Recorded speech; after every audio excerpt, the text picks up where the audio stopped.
प्रकृत कथा आज सारा ओडिशा रे वार्षिक उत्सव प्रत्येक विद्यालय महाविद्यालय पालन करा जाउछि एवं आज आमर सियालजोर आश्रम विद्यालय रे वार्षिक उत्सव पालन करा जाउछि।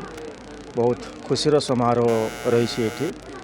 गोटे वर्ष तमाम पिला माने जो तांकर कला रही से कला को प्रैक्टिस करिकी प्रदर्शन कले एवं आज से पुरस्कार पाई बहुत खुशी लगुच पितामाता समस्ते ये आसिक रही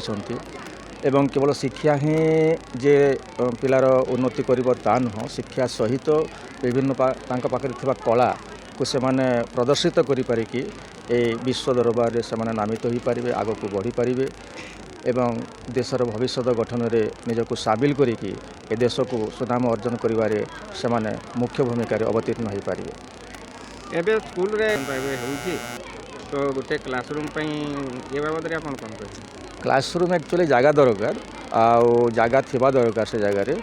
जगह जी तंकर जमी अच्छी पट्टा अच्छी ताले निश्चित भाव में सरकार को एबे जो नियम रही सरकार कहउछंती जो जगह रे विद्यालय कोठरी नाही से जगह रे विद्यालय कोठरी करा जिवो एवं तत्संगे संगे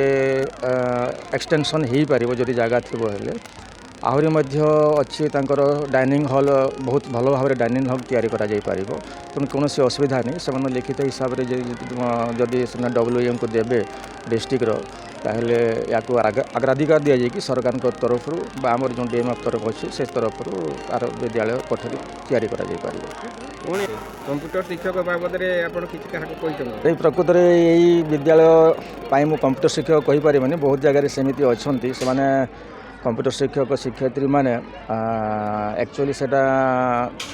से माने कॉन्ट्रैक्ट बेसिस रे आस्थान